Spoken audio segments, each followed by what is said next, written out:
சென்னைக்கு வந்து என்ன அடையாளம் இருந்ததுன்னு எனக்கு சொல்ல முடியல. மேபி டிசம்பர் சீசன் கச்சேரி சொல்லலாம், பீச்சாக இருக்கலாம், இல்லாட்டி நம்ம கல்ச்சர் சொல்லிட்டு இருக்கலாம்.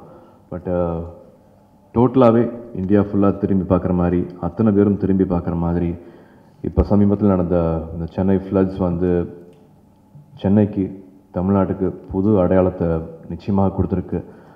அந்த வாலண்டியர்ஸ்னால ஒருத்தவங்க கஷ்டம் அப்படின்னா நாங்கள் இருக்கோம் அப்படின்னு ஒரு போர் குணத்தோட வெளியில் வந்த அத்தனை வாலண்டியர்ஸ்க்கும் நான் மறுபடியும் நினச்சி பார்க்குறேன். நிறையா பேர் பேசியிருக்கலாம், பட் எனக்கு இதுதான் முதல் வாய்ப்பு அவங்கள பற்றி பேசுகிறதுக்கு.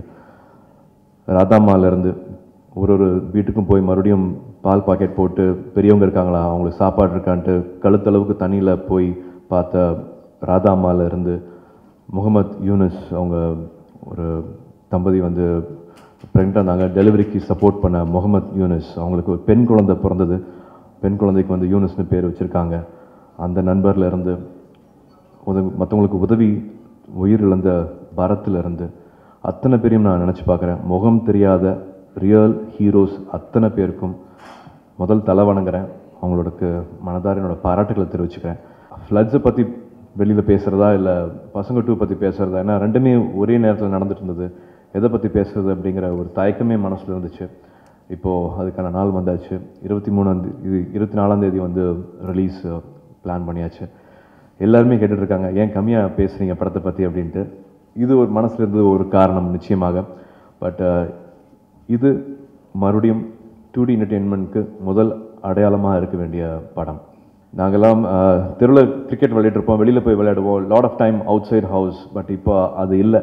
எல்லாருமே ரூம்குள்ளே தான் அடைச்சி வச்சிடுறோம். அந்த ரூம்குள்ளேயே அவங்க ஒழுங்காக இருக்கணும், ஒழுங்காக பிஹேவ் பண்ணணும்னு நம்ம நிறைய விஷயங்கள் எதிர்பார்க்குறோம். மோர் தேன் டீச்சிங், இது பார்க்குற பேரண்ட்ஸ் அப்சர்வ் பண்ணிக்கிற மாதிரியான விஷயங்கள் நிறையா இருக்குது.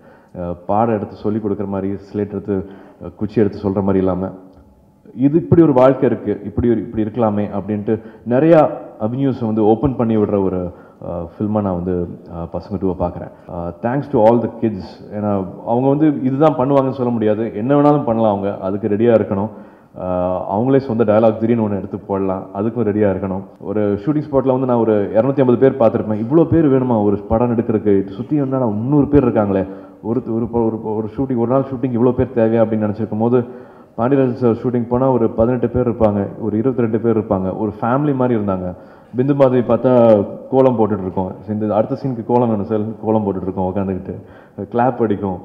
அதே மாதிரி தான் வித்யாவும், எவ்ரிபடி எல்லாமே ஒரு ஃபேமிலி மாதிரி தான் இருந்தாங்க. முனிஷ்காந்த்லேருந்து கார்த்திக்லேருந்து ஒரு ஷூட்டிங் நடக்கிற மாதிரி இல்லாமல் ஒரு ஃபேமிலி மாதிரி தான் இந்த விஷயம் நடந்துச்சு. ஒரு 18 வயசுலேருந்து 30 வயசு இருக்கிறவங்களுக்கு தான் நிறையா படங்கள் இருக்க ஒழிய குழந்தைகளுக்கோ வீட்டில் இருக்கிற பெண்களுக்கோ ரொம்ப கம்மியாக தான் படங்கள் வந்துட்டுருக்கு. ஐ திங்க் என் சைட்லேருந்து, எங்கள் சைட்லேருந்து இந்த எஃபர்ட் எடுத்திருக்கோம். But we need lot of support.